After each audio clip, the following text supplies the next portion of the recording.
once again.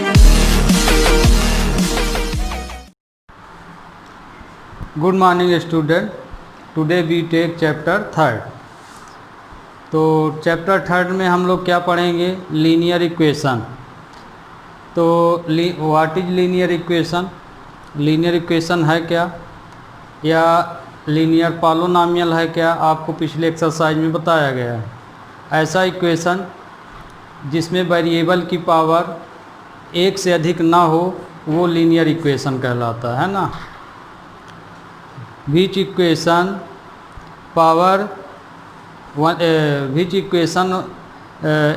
Exponent या power has only one, be are called linear equation.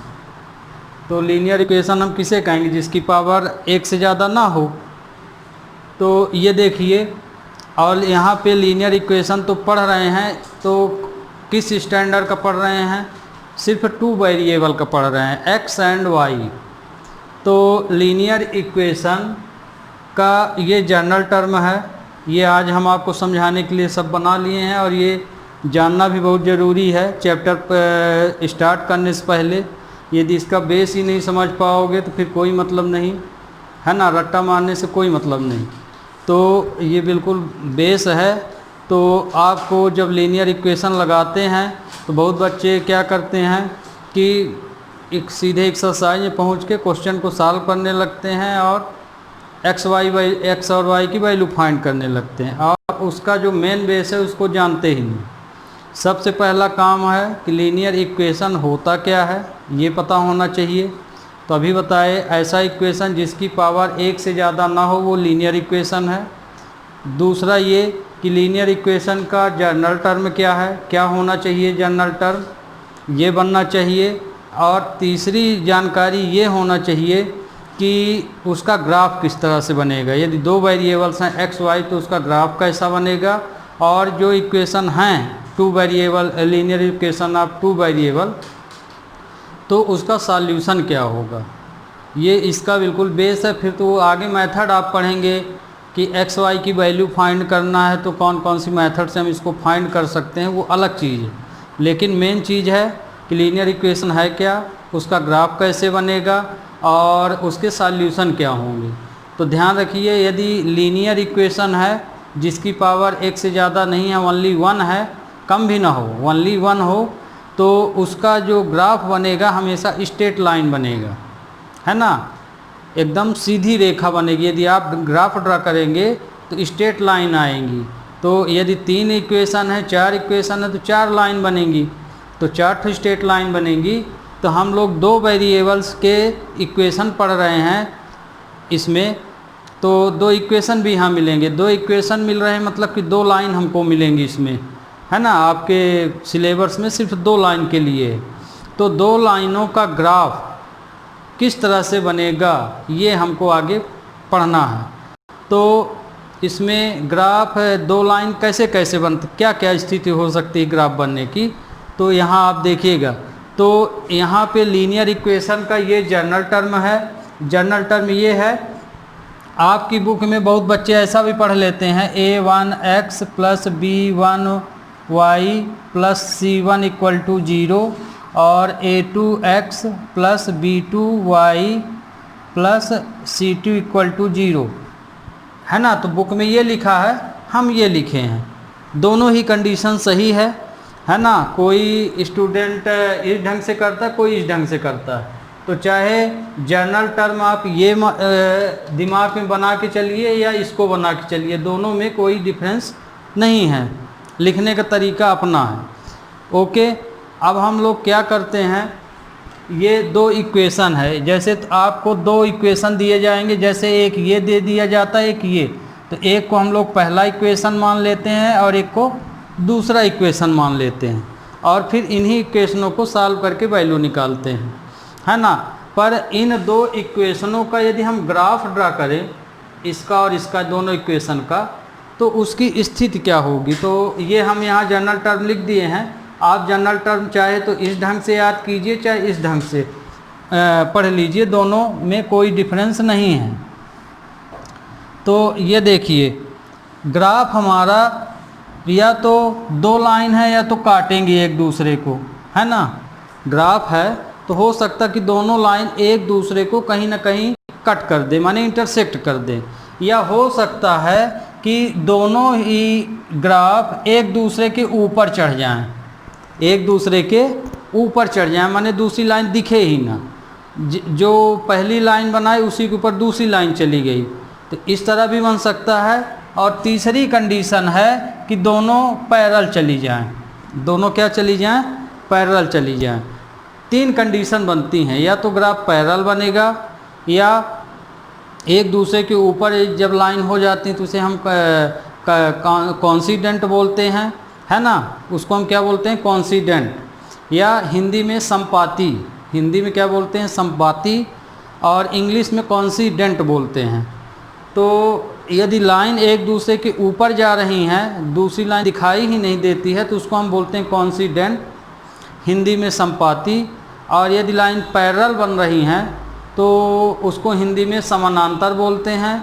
और यदि दोनों लाइन एक दूसरे को काट रही हैं तो उस स्थिति में हम इंटरसेक्ट बोलते हैं, है ना। उस स्थिति में लाइन इंटरसेक्ट कर रही हैं तो इंटरसेक्ट पोजीशन बोलते हैं। तो ये देखिए, ये तीन कंडीशन बनती हैं। तो जैसे मान लीजिए हम इन दोनों का ग्राफ ड्रा किए, तो अभी हम नाप के नहीं बना रहे, सिर्फ बता रहे हैं आपको। तो जैसे मान लीजिए एक लाइन ये गई ऐसे, आपने ग्राफ ड्रा किया, मान लीजिए इसका किया, तो इस ये गया a1x plus b1y equal to c1। मान लीजिए इसका आपने ग्राफ ड्रा किया तो ये लाइन हमें ऐसे मिली। फिर इसका भी किए तो पता चला ये वाली जो ग्राफ है तो ये इधर से निकली तो ऐसे मिली, ये ऐसे चली गई, तो ये हो गया a2x plus b2y equal to c2। तो ये देखिए, ये दोनों लाइन इस पोजीशन पे एक दूसरे को क्या कर रही हैं, कट कर रही हैं। तो मतलब कि ये कौन सा ग्राफ बना, इंटरसेक्टिंग पोजीशन बनी इसमें, माने दोनों ही ग्राफ एक दूसरे को इंटरसेक्ट कर रहे हैं। तो यदि ग्राफ है या दोनों लाइन एक दूसरे को इंटरसेक्ट करें तो उस सॉल्यूशन को हम बोलते हैं यूनिक सॉल्यूशन, मतलब कि इसका आंसर ज़रूर निकलेगा, है ना। तो इस पॉइंट पे जैसे ये भी कट कर दिया, ये भी, तो इस पोजीशन पे चूंकि दोनों ग्राफ कट कर रहे हैं तो मतलब कि ये इसका एक वैल्यू ज़रूर निकलेगी, x की भी वैल्यू निकलेगी और y की, मतलब इसका सॉल्यूशन निकलेगा। तो इसे इंटरसेक्ट पोजीशन बोलते हैं और इसका सॉल्यूशन का नाम है यूनिक सॉल्यूशन। इसको हम क्या बोलते हैं, यूनिक सॉल्यूशन, यूनिक सॉल्यूशन। तो यदि ग्राफ इंटरसेक्ट कर रहे हैं तो सॉल्यूशन क्या होगा, यूनिक सॉल्यूशन होगा। और यूनिक सॉल्यूशन की कंडीशन क्या होगी, यूनिक सॉल्यूशन की कंडीशन होगी a1 upon a2 not equal to b1 upon b2। मतलब ये कि इसमें जो दो इक्वेशन हैं आपके, जैसे ये दो इक्वेशन हैं, तो a1 अपान a2 और ये है b1 अपान b2, माने x y के कांस्टेंट नंबर। यहाँ x y वेरिएबल है और इसके अलावा जो उसमें a b c लिखा है वो कांस्टेंट नंबर है। तो मतलब कि x और y के कांस्टेंट नंबर बराबर नहीं होंगे। यदि x y के कांस्टेंट नंबर एक दूसरे से बराबर नहीं है तो मतलब कि उसका सॉल्यूशन यूनिक सॉल्यूशन हो जाएगा। x y की वैल्यू कांस्टेंट नंबर बराबर से मतलब ये नहीं कि x और y को देखिए, इसको देखिए, ये वैल्यू माने x की वैल्यू और y की वैल्यू पूरी, ये इसका डिवाइड करने के बाद, माने इसका इसमें डिवाइड कीजिए और इसका इसमें, तो डिवाइड करने के बाद यदि दोनों वैल्यू एक दूसरे के इक्वल नहीं आती हैं तो मतलब कि सॉल्यूशन यूनिक हो जाएगा। ठीक, तो यदि ग्राफ इंटरसेक्ट करे तो सॉल्यूशन यूनिक होगा। इसका मतलब ये हुआ कि हम x y की वैल्यू अवश्य फाइंड कर सकते हैं, माने x y की वैल्यू निकलेगी ही। तो आपको ये समझ में आ गया होगा ग्राफ। तो इसमें ध्यान रखिए, एक ऑब्जेक्टिव हर साल इससे आता है जो अभी हम बता रहे हैं इसी कंडीशनों से। तो इसमें हम एक टेबल भी बना दिए हैं, इससे भी आप याद कर सकते हैं। तो यहाँ पे वही लिखे हैं ग्राफ। यदि ग्राफ ये देखिए इंटरसेक्ट, दो ठो लाइन बनाए हैं, इंटरसेक्ट कर रहा ग्राफ। तो यदि ग्राफ इंटरसेक्ट करे तो ऑब्जेक्टिव में आता है ज़रूरी नहीं कि यूनिक सॉल्यूशन आ जाए, उसके जगह कंसिस्टेंट भी लिख देता है। यदि ग्राफ इंटरसेक्ट करे तो उसका सॉल्यूशन क्या होगा, कंसिस्टेंट होगा या इनकंसिस्टेंट होगा। तो यूनिक सॉल्यूशन में ग्राफ कंसिस्टेंट होगा, तो ये लिखे हैं। यदि इंटरसेक्ट करे तो ग्राफ कंसिस्टेंट होगा, ठीक। और इसका कंडीशन क्या होगी, मतलब कि a1/a2 और b1/b2 आपस में कभी भी इक्वल नहीं होंगे यूनिक सॉल्यूशन में। तो यदि a1/a2 और b1/b2 एक दूसरे के इक्वल नहीं हैं तो उस सॉल्यूशन को हम बोलते हैं यूनिक सॉल्यूशन। यही लिखा गया है। ये देखिए पहली टेबल अब समझ लिए, इसके आधार पे ग्राफ कंसिस्टेंट होगा, माने इंटरसेक्ट करेगा। ग्राफ क्या करेगा, इंटरसेक्ट। हम यहाँ लिख देते हैं इंटरसेक्ट। ग्राफ इंटरसेक्ट करेगा, नो सॉल्यूशन में लाइन पैरेलल होगी, नो सॉल्यूशन में लाइन पैरेलल होगी और इसमें कोइंसिडेंट होगी।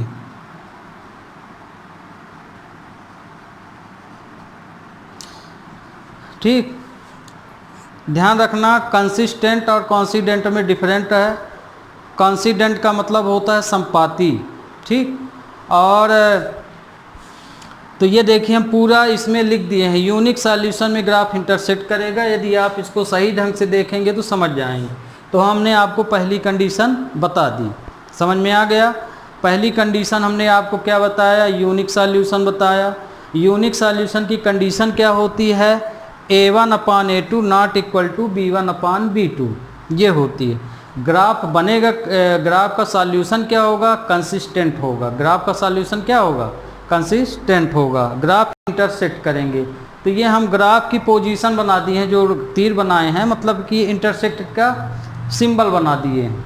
फिर तो ये समझ में आ गया होगा आपको कि दो लाइन हैं, यदि दोनों इक्वेशन का हम ग्राफ ड्रा करें तो हमें, यदि ग्राफ में दोनों लाइन इंटरसेक्ट करती हैं तो उस सॉल्यूशन को हम बोलते हैं यूनिक सॉल्यूशन। और जो इसका सॉल्यूशन ग्राफिकल होगा वो कंसिस्टेंट होगा, मतलब कि एक्स वाई की वैल्यू ज़रूर निकलेगी। अब देखिए दूसरा, ये इसमें ये देखिए इन्फिनाइट मेनी सॉल्यूशन। देखिए आपको इधर से इधर की ओर पढ़ना है, हम उल्टा बना दिए हैं। ग्राफ को हमको उधर बनाना चाहिए तो हम इधर बना दिए। तो पहला हम आपको यूनिक सॉल्यूशन बताए, दूसरा बता रहे हैं infinite many solution. Infinite many solution में भी आपको हम बताए हैं, यदि लाइन एक दूसरे के ऊपर आ जाए, मतलब कि दूसरी लाइन दिखे नहीं, खींच तो दोनों लाइन रहें पर दोनों लाइन समझ में नहीं आता है कि वो हैं कहाँ, एक ही लाइन के ऊपर हो जाए। तो जैसे मान लो कि एक हम ग्राफ बनाए, ये ग्राफ बनाए, तो मान लीजिए हम इसका ग्राफ खींचे a1x + b1y c1 का। तो ये हो गया a1x + b1y = c1 का ग्राफ खींचे। फिर इसका भी ग्राफ खींचे तो हमें जो ग्राफ खींचने पे हम लोग जानते हो कि पॉइंट निकालते हैं, फिर ग्राफ ड्रा करते हैं। तो जब आप इसका ग्राफ खींचे तो इसी के ऊपर ये दूसरी लाइन भी आ गई, a2x + b2y = c2। तो मतलब ये देखिए दोनों ही एक दूसरे के ऊपर आ गए। तो इस तरह के ग्राफ को हम बोलते हैं इन्फिनाइट मेनी सॉल्यूशन, मतलब कि एक ही लाइन आपको दिखेगी। यदि ग्राफ खींचे, यदि ग्राफ खींच के पता लगाएं तो उस स्थिति में आपको एक ही लाइन दिखेगी इस तरह से। तो इसको हम बोलते हैं इन्फिनाइट मेनी सॉल्यूशन। इसको हम क्या बोलेंगे, इन्फिनाइट मेनी सॉल्यूशन। तो इन्फिनाइट मेनी सॉल्यूशन में ग्राफ कंसिस्टेंट होता है, ये ध्यान रखिएगा। यूनिक में और इन्फिनाइट में ग्राफ कंसिस्टेंट होता है। ये बहुत ऑब्जेक्टिव में पूछा जाता है या ट्रू फॉल्स में पूछ दिया जाता है। तो यूनिक सॉल्यूशन और इन्फिनाइट मेनी सॉल्यूशन में ग्राफ कंसिस्टेंट होता है। और यदि सॉल्यूशन हमारा इन्फिनाइट मेनी सॉल्यूशन है, मतलब ये वाला है, ये ग्राफ बन रहा है, ये किसका ग्राफ बना, एक ही लाइन आई, इसको हम बोलेंगे इन्फिनाइट मेनी सॉल्यूशन, है ना। इन्फिनाइट मेनी सॉल्यूशन का मतलब ये कि इसमें बहुत सारे सॉल्यूशन निकलेंगे जिसको हम काउंट नहीं कर सकते हैं, इसका मतलब ये हुआ। तो मतलब ये कि ये जो अब ये इन्फिनाइट मेनी सॉल्यूशन की कंडीशन क्या है, a1/a2 b1/b2 c1/c2। मतलब ये कि जो ये क्वेश्चन दिया जाए तो क्वेश्चन में x का कांस्टेंट नंबर a1/a2, y का कांस्टेंट नंबर b1/b2 और कांस्टेंट नंबर c1/c2, तीनों की वैल्यू बराबर हो जाए, है ना। आगे जैसे आप ये इस तरह से लिखें और फिर उसको कट भी करना, ये नहीं कि सीधे सीधे आप लिख दें, कि वो सीधे सीधे नहीं रहेगा। कट करने के बाद यदि तीनों वैल्यू बराबर आ जाएं तो उसे हम बोलते हैं इनफिनाइट मेनी सॉल्यूशन। ग्राफ इस तरह से बनेगा और इसका जो सॉल्यूशन होगा, ग्राफिकल सॉल्यूशन, वो कंसिस्टेंट होगा। ओके, और जब इसको तुम सॉल्व करने बैठोगे तो इनफिनाइट मेनी सॉल्यूशन होगा। तो ये समझ में आपको आ गया होगा। फिर अब तीसरी कंडीशन है पैरेलल कंडीशन। तो दो कंडीशन बता दिए, तो ग्राफ इंटरसेक्ट करेगा या इनफिनाइट मेनी सॉल्यूशन माने एक लाइन बनेगी, या हो सकता है कि पैरेलल बने। जैसे आपने ग्राफ खींचा तो ऐसा मान लो बन गया, ग्राफ किसी भी दिशा से बन सकता है, ऐसा बन सकता है, ऐसा हो सकता है, ऐसा भी हो सकता है।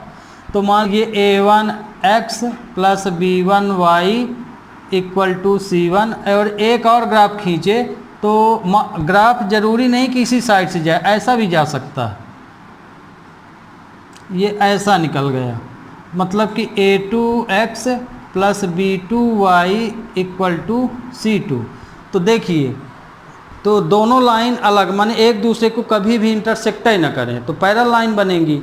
तो पैरेलल लाइन में नो सॉल्यूशन होगा, मतलब कि आप x y की वैल्यू निकाल ही नहीं सकते हैं, x y की वैल्यू आप निकाल ही नहीं सकते हैं पैरेलल कंडीशन में। तो इसका सॉल्यूशन क्या होगा, नो सॉल्यूशन होगा, नो सॉल्यूशन। इसका सॉल्यूशन नो सॉल्यूशन है। इसकी कंडीशन है a1/a2 b1/b2 ≠ c1/c2। तो नो सॉल्यूशन की कंडीशन है कि इसमें x और y के कांस्टेंट नंबर आपस में कभी भी x y के कांस्टेंट नंबर हमेशा बराबर होंगे, तो उसे हम बोलेंगे नो सॉल्यूशन। इनफिनाइट में तीनों वैल्यू बराबर हो जाएंगी, a1/a2 b1/b2 = c1/c2। तो ये देखिए, ये इनफिनाइट सॉल्यूशन की कंडीशन हो गई, ये नो की हो गई और ये यूनिक की हो गई। ये हम टेबल भी बना दिए हैं इस, और ग्राफ में भी लिख दिए हैं, यहाँ भी लिख सकते हैं। ये टेबल बनाएं या ना बनाएं, यहीं से अब समझ में आ गया होगा। तो नो सॉल्यूशन में ग्राफ क्या होगा, इनकंसिस्टेंट होगा। ग्राफ क्या होगा, इनकंसिस्टेंट होगा। ठीक, तो ये इनकंसिस्टेंट होगा ग्राफ। इसमें ग्राफ क्या होगा, कंसिस्टेंट होगा ग्राफ, और इसमें भी ग्राफ कंसिस्टेंट ही होगा। तो ये ध्यान रखिए, हम पूरी चीज़ ग्राफे में बता दिए हैं। ये टेबल है, तो अब आपको समझ में आ गया होगा। अब यही चीज़ हम आपको एग्जांपल लेके समझाते हैं, है ना। ये तो जैसे a1/a2 b1/b2 c1/c2 थ्योरी बता दिए हैं। तो अब आप जैसे ग्राफ, तो आपको तो जनरल टर्म के अनुसार बताए हैं। मान लीजिए अब हम एग्जांपल से बता रहे हैं कि ये कंडीशन बराबर कैसी होती हैं। माने a1/a2 b1/b2 c1/c2 हम बता रहे हैं यहाँ कि बराबर हैं कि नहीं, कौन कौन पेयर बराबर हैं, इसको एग्जांपल से आप समझिए। तो ये हम टेबल मिटाए दे रहे हैं। तो देखिए, यदि a1/a2 b1/b2 इक्वल हैं लेकिन c1 के नॉट इक्वल है, तब ये नो सॉल्यूशन होगा। ध्यान रखिएगा, ये कंडीशन किसी भी पोजीशन में गलत मत पढ़िएगा, और जनरल टर्म हमेशा आपको याद होना चाहिए। तो ये देखिए, जैसे मान लीजिए हम एक एग्जांपल लेते हैं। जैसे हम ले लिए 2x + 3y = 4, इसके अकॉर्डिंग समझना है आपको। ओके, और दूसरा ये पहला इक्वेशन ले लिए, इसको बॉक्स में हम लिखे दे रहे हैं, इसी के अकॉर्डिंग आपको ये एग्जांपल समझना है। और यहाँ हम ले लिए 4x + 6y इक्वल टू 8। ये देखिए, ये आपका हम क्वेश्चन ले लिए। तो x देखिए एक्स वाई, ये x हो गया, ये y, X Y equal to 4 लिखा है, माने 2x plus 3y equal to 4। तो x की जगह a1 है, तो a1 यहाँ पे क्या है 2, फिर b1 क्या है 3, c1 क्या है 4। जब दूसरे इक्वेशन में आ जाएंगे तो a2 क्या है 4, b2 क्या है ये 6 और c2 है 8। जब दो इक्वेशन आपको सॉल्व करने को मिले तो किसी को आप फर्स्ट मान सकते हैं, किसी को सेकंड मान सकते हैं। जिसे आप ऊपर लिखें उसे a1 b1 c1 मान के चलिए, जो नीचे लिखें सेकंड नंबर पोजीशन में लिखें उसे a2 b2 c2 रखिए। लेकिन ध्यान रखिए ये a1 b1 c1 आपके ऊपर है कि सेकंड इक्वेशन को a1 b1 c1 मान रहे हैं कि फर्स्ट इक्वेशन के लिए मान रहे हैं। तो जनरली हम लोग जानते हैं, सभी लोग करते हैं, जिसको हम लोग पहले लिखते हैं उसी को a1 b1 c1 मान लेते हैं, जिसको दूसरे नंबर में लिखते हैं उसे a2 b2 c2 लिख लेते हैं। तो ये देखिए, तो ये हम एक क्वेश्चन लिए। अब हम आपसे पूछें कि इसका सॉल्यूशन होगा क्या, सॉल्यूशन बताइए इसको क्या होगा ग्राफ के अनुसार। मतलब मेरा क्वेश्चन है कि जो हम ये क्वेश्चन लिखे हैं इसका सॉल्यूशन नो सॉल्यूशन होगा कि यूनिक होगा कि इन्फिनाइट में नहीं सॉल्यूशन होगा, इसमें ये बताना है। तो इसमें देखिए ये a1 अपान a2 है, ठीक, ये a1 है, ये b1 है, ये c1 है, ये a2 b2 c2। तो x में x का ही डिवाइड होगा। क्या लिखें कंडीशन a1 अपान a2, मतलब ये बटे ये, तो माने ये क्या हो जाएगा यहाँ पे 2/4 हो जाएगा, ठीक। अब 2/4 हुआ, ये कितना हुआ 3/6 हुआ b1 अपान b2, और ये क्या हुआ 4/8। अब इनको, अब यहाँ से देखिए, यहाँ से तो ये बराबर नहीं दिख रहे हैं पर इसको कट करके देखना है। तो यदि कटे तो काटना है 1/2 1/2। तो देखिए इसमें तीनों के आंसर सेम आ रहे हैं, a1 upon a2 b1 upon b2 c1 अपान c2। मतलब कि यदि कंडीशन को फॉलो करें यहाँ पे तो a1 upon a2 b1 upon b2 और c1 अपान c2 फॉलो हो रहा, मतलब तीनों बराबर आ रहे हैं। तो कौन सी कंडीशन फॉलो हो रही, ये कंडीशन। तो यदि तीनों वैल्यू कट करने के बाद इक्वल आ जाए उसे हम बोलते हैं इनफिनाइट मेनी सॉल्यूशन। तो देखिए इसमें कौन सी कंडीशन लागू हुई, ये वाली। तो मतलब कि इस इक्वेशन का सॉल्यूशन इनफिनाइट मेनी सॉल्यूशन होगा। यदि ग्राफ के अनुसार पूछा जाए कि इसका सॉल्यूशन ग्राफ के अनुसार, तो बोलेंगे कंसिस्टेंट, है ना। तो अब ग्राफ बनेगा कैसे, तो एक लाइन वाला ग्राफ बनेगा, माने कॉन्सिडेंट ग्राफ बनेगा। कौन सा बनेगा, कॉन्सिडेंट, समपाती। अब इसी में मान लीजिए यही इसी में देख लीजिए, ये तो हम डायरेक्ट कर दिए, जैसे यहाँ से बता दिए a1 अपान a2, जैसे अब यहाँ हम बदल देते हैं, यहाँ हम 6 लिख दिए, बाकी सेम है। तो a1 अपान a2 की वैल्यू क्या है 2/4, ऐसे भी देख लीजिए, उस बार तो हम डायरेक्ट ऐसे लिख दिए थे 2/4। फिर b1 अपान b2 की वैल्यू क्या है 3/6, और c1 अपान c2 की वैल्यू क्या है 6/8। अब इनको कट करके देख लीजिए 1/2 आया इसका आंसर, इसका भी 1/2 आया, इसका 2 3 अब इसमें देखिए अब नहीं कट हो गई ये वाला। तो ये देखिए इसमें ये वाली वैल्यू और ये वाली वैल्यू बराबर हो रही, दोनों के आंसर बराबर आ रहे हैं। तो कंडीशन क्या बन रही, a1 upon a2 equal to b1 upon b2, और ये बराबर नहीं आ रही ना, तो मतलब not equal to c1 upon c2। तो कौन सी कंडीशन बनी, ये वाली बनी। मतलब कि एक्स वाई के पेयर यहाँ बराबर आ गए। तो जब एक्स वाई के पेयर कैलकुलेशन करने के बाद इक्वल आ जाए तो मतलब कि सॉल्यूशन नो सॉल्यूशन होगा और ग्राफ पैरेलल बनेगा। क्या बनेगा, पैरेलल, ये वाला। तो अब समझ में आ गया होगा कि ग्राफ इसका पैरेलल बनेगा। और यदि हम इसको सॉल्व करने की कोशिश करें, एक्स वाई की वैल्यू निकालने की कोशिश करें तो वैल्यू निकलेगी ही नहीं, मतलब कि इसका कोई सॉल्यूशन ही नहीं निकलेगा। तो आपको इसका एग्जाम्पल समझ में आ गया होगा, इसका भी आ गया। इसमें अभी हम दिखाए थे इसमें कि तीनों बराबर हो जाते हैं तो ये सॉल्यूशन हो जाता है।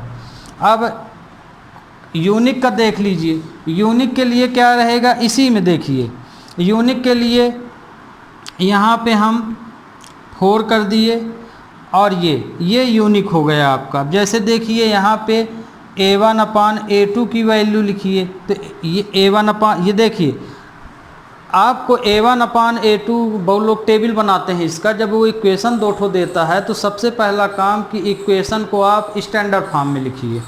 स्टैंडर्ड फॉर्म हमने ये वाला लेके चले हैं, है ना, बहुत लोग 0 वाला लेके चलते हैं, हम ये वाला लेके चल रहे हैं कि ये वाला का मतलब ये कि हम कांस्टेंट नंबर को इक्वल टू के उसी साइड रख रहे हैं, एक्स वाई को ये लेफ्ट हैंड में और कांस्टेंट नंबर को हम राइट हैंड में लिख रहे हैं। तो मतलब कि लेफ्ट में एक्स वाई लीजिए और राइट में कांस्टेंट लीजिए। तो ये x है, ये x है, तो ये डायरेक्ट A1/A2 आप ऐसे लिख सकते हैं। फिर y की वैल्यू B1/B2 भी डायरेक्ट लिख सकते हैं, तो क्वेश्चन से ही पूरा दिखता। तो ये देखिए 2/4, फिर B1/B2 लिख लीजिए, B1/B2 देखिए 4/6 है, और C1/C2 लिख लीजिए, C1/C2 कितना है, 6/8 है। तो ये देखिए अब इनको हम कट करके देख लें तो ये 1/2 2 3 जा और ये 2 3 जा और 2 4 जा। एक चीज़ और ध्यान रखिएगा, एक चीज़ ये है कि इसमें जो हम इक्वल नॉट इक्वल पढ़ रहे हैं तो सी से यहाँ पे कंपेयर मत कीजिएगा कि 2 ही पेयर बराबर होंगे तो नो सॉल्यूशन होगा।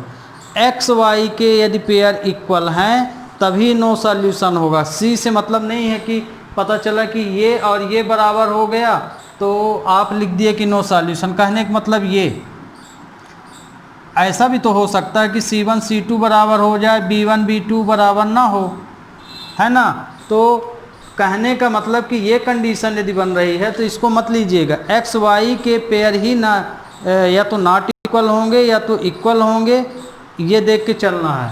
तो मतलब ये कहने का कि यहाँ पे यही कंडीशन फॉलो होना चाहिए, माने एक्स और वाई के नंबर ही इक्वल होना चाहिए तो नो सॉल्यूशन होगा, है ना। और यूनिक में एक्स और वाई की constant number he not equal होना चाहिए।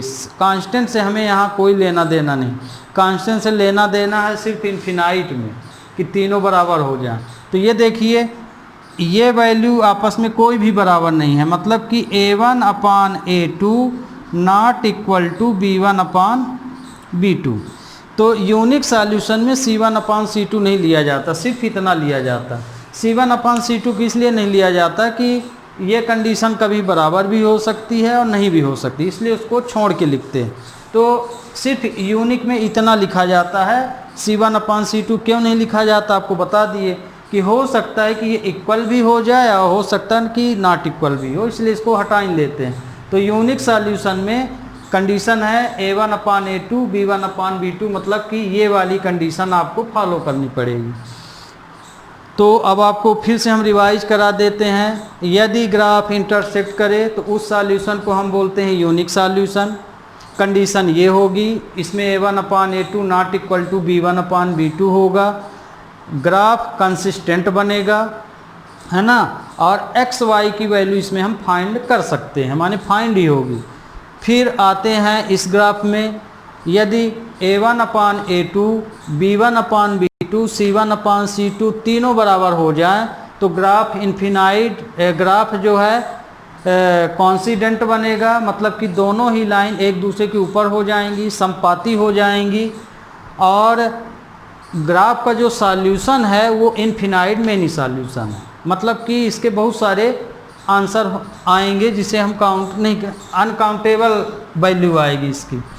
फिर नो सॉल्यूशन में एक्स और वाई के कांस्टेंट नंबर आपस में इक्वल होंगे।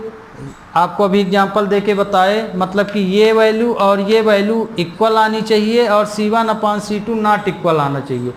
तो कांस्टेंट नॉट इक्वल आए और एक्स वाई के कांस्टेंट नंबर हमेशा इक्वल आए। तो ग्राफ जो है पैरेलल बनेगा और इसका ग्राफिकल सॉल्यूशन इनकंसिस्टेंट होगा। तो ये आपको हमने ग्राफ का परिचय दिया और इससे एक ऑब्जेक्टिव हर साल आता है और आएगा ही, ध्यान रखिएगा। इसलिए आपको इसमें ये टेबल भी बना लें, तो इस टेबल के अनुसार ही आप इसको पढ़ें, ज़्यादा अच्छा है। अब हमने आपसे कहा था कि आपको एक्सरसाइज हम 3.3 से पढ़ाएंगे। 3.2 में यही सब है जो हम अभी बता दिए हैं। अभी हम क्या बताए हैं कि इक्वेशन दिए हैं, उसमें सॉल्यूशन आपको बताना है कि यूनिक होगा कि मेनी होगा कि नो सॉल्यूशन होगा। तो यदि x के और y के कांस्टेंट आपस में बराबर हो जाएं और c बराबर ना हो तो नो हो जाएगा। इस तरह से आपको देखना है। अब आपको हम एक्सरसाइज 3.3 लेते हैं। तो देखिए, आपकी एक्सरसाइज 3.3 में सब्स्टिट्यूशन मेथड से सॉल्व करने के लिए बोला गया है।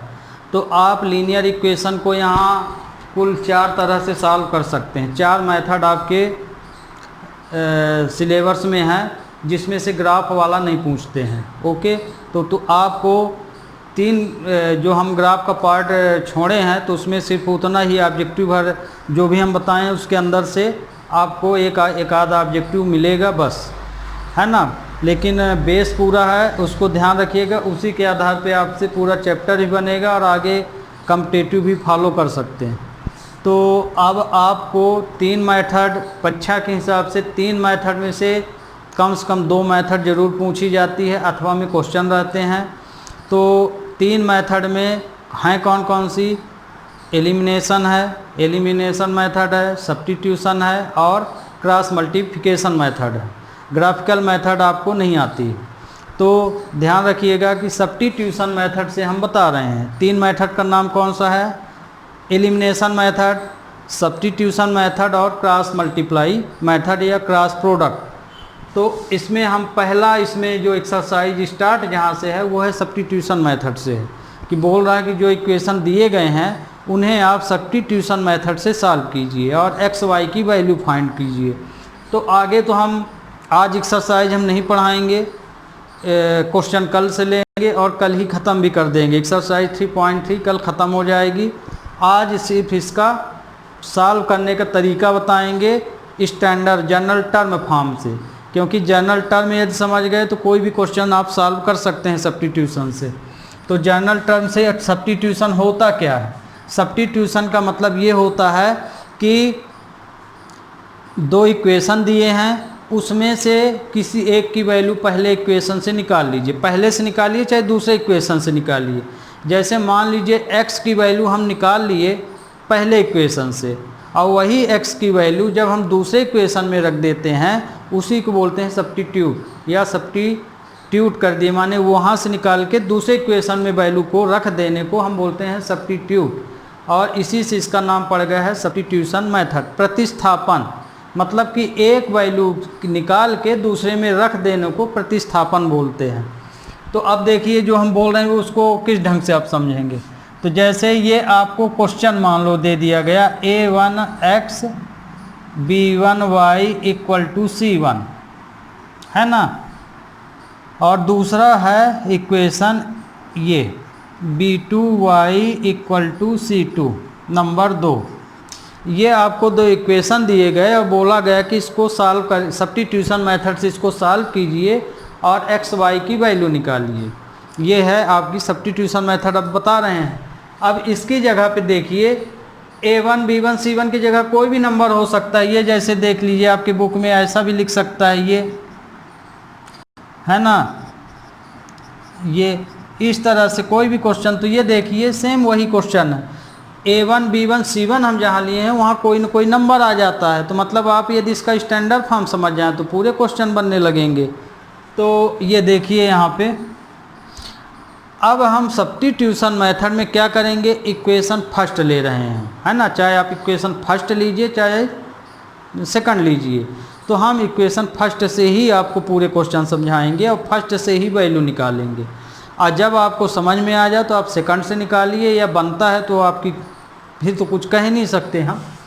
बनता है आपसे, तो फिर अब क्या बोलें, मतलब कि आप पहले से इसको पढ़ लिए हैं, और जो बच्चे नहीं पढ़े हैं इसको समझें। तो फ्रॉम इक्वेशन फर्स्ट, अब हम कौन सा इक्वेशन ले रहे हैं, पहला इक्वेशन ले रहे हैं। पहला इक्वेशन हमारा ये है, इस इक्वेशन से हम x की ही वैल्यू निकाल रहे हैं। निकालने को आप y की भी निकाल सकते हैं, हम बताएं अभी, चाहे x की निकालिए चाहे y की, तो हम x की ही वैल्यू हर बार निकालेंगे, ठीक। तो इक्वेशन फर्स्ट हम लिए, इक्वेशन फर्स्ट हमारा है ये।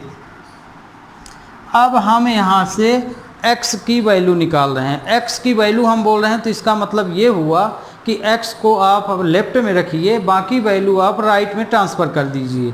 तो जैसे हम x को यहीं रखेंगे तो c1 ये वैल्यू उधर चली जाएगी, तो b1 y होगी। तो हम किसकी वैल्यू निकाल रहे हैं, x की, तो ये x की निकालेंगे तो ये भी नीचे चला जाएगा, c1 b1 y अपान a1 हो जाएगा। इसको इक्वेशन थर्ड मानिए। तो इतना तो आपको समझ में आ गया होगा। तो हम इक्वेशन फर्स्ट लिए, उस इक्वेशन फर्स्ट से हम x की वैल्यू निकाल लिए। अब यही x की वैल्यू जब हम इक्वेशन 2 में रख देंगे तो उसको बोलते हैं सब्स्टिट्यूट, और यहीं से इसका नाम पड़ गया है सब्स्टिट्यूशन। तो अब ये जो वैल्यू हम x की निकाले हैं, इसको हम इक्वेशन सेकंड में ही रखेंगे। ये ध्यान रखिए, आप फर्स्ट इक्वेशन यूज करके वैल्यू निकाले हैं, तो ये वैल्यू अब आपको सेकंड में ही रखनी पड़ेगी, फर्स्ट में ही ना रख दीजिएगा। यदि फर्स्ट में रख देंगे तो क्वेश्चन फिर से मिल जाएगा। तो ये वैल्यू, पुटिंग द वैल्यू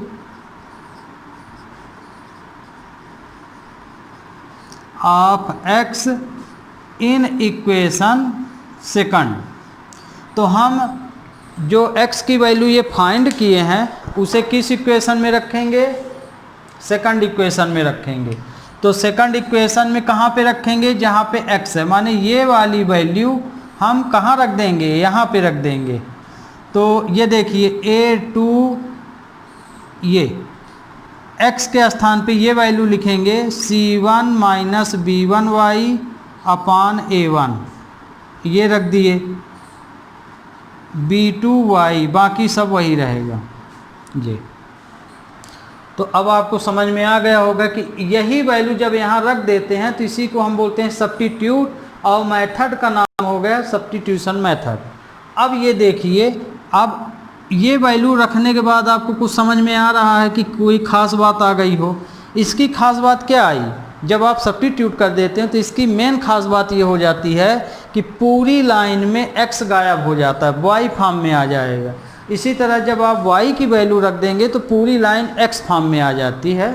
तो ये देखिए x गायब हो गया। अब इसको सॉल्व करेंगे, तो सॉल्व करने का तरीका आपको हम पिछले उसमें भी बताए थे, पॉलिनोमियल में। यदि डिनोमिनेटर में कोई वैल्यू आ जाती है तो उसका एलसीएम लेके न्यूमरेटर में मल्टीप्लाई कर दीजिए। तो यहाँ तो सिंगल नंबर है तो एलसीएम a1 का a1 ही आएगा, तो हम a1 का पूरे न्यूमरेटर में क्या कर रहे हैं, मल्टीप्लाई। तो a1 into a2 c1 minus b1 y अपान a1, फिर b2 y। तो देखिए a1 का हम पूरी लाइन में गुणा करेंगे, ये इतना एक पोर्शन है, ये दूसरा, ये तीसरा। तो यहाँ भी किसका मल्टीप्लाई किए, a1 का, तो a1 इंटू b2 y और